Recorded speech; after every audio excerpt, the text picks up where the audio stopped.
সংসদে সম্রাট বাবরের সঙ্গে প্রধানমন্ত্রীর তুলনা টেনে বক্তব্য দিলেন স্বাস্থ্যমন্ত্রী। জনকল্যাণমুখী প্রতিষ্ঠানের উন্নয়নে সরকারের প্রতিশ্রুতি তুলে ধরে সার্বজনীন স্বাস্থ্যসেবার লক্ষ্য পুনর্ব্যক্ত করেন তিনি। এদিকে সিদ্ধিরগঞ্জে হাসপাতাল স্থাপনের প্রস্তাবও প্রত্যাহার করা হয়েছে।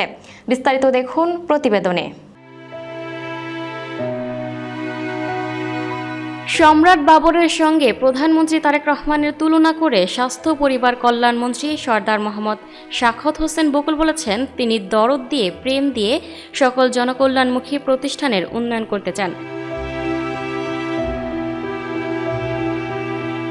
বৃহস্পতিবার 16 এপ্রিল সকালে সংসদ অধিবেশনে নারায়ণগঞ্জের সিদ্ধিরগঞ্জে 200 শয্যা হাসপাতাল প্রতিষ্ঠার প্রস্তাবের পরিপ্রেক্ষিতে দেয়া বক্তব্যে এসব কথা জানান মন্ত্রী। মর্যাদা ও সম্মানের সাথে স্বাস্থ্যসেবা নিশ্চিত করতে কাজ করছে সরকার। এই কথা জানিয়ে স্বাস্থ্যমন্ত্রী বলেন, সবার জন্য স্বাস্থ্যনীতির আলোকে সার্বজনীন স্বাস্থ্যসেবা নিশ্চিত করাই আমাদের লক্ষ্য।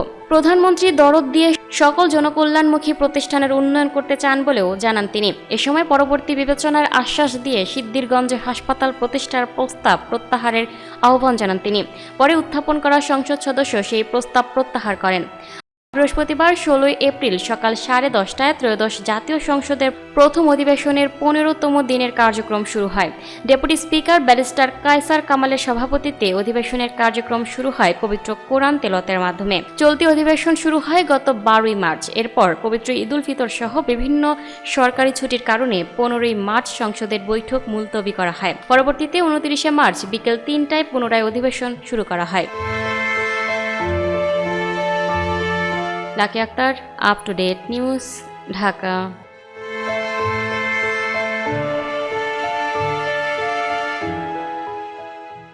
প্রিয় দর্শক, এই ছিল আপ টু ডেট নিউজের সর্বশেষ আপডেট। পরবর্তী আপডেট সবার আগে পেতে আপ টু ডেট নিউজের ফেসবুক পেজ এবং ইউটিউব চ্যানেলের সাথে থাকুন।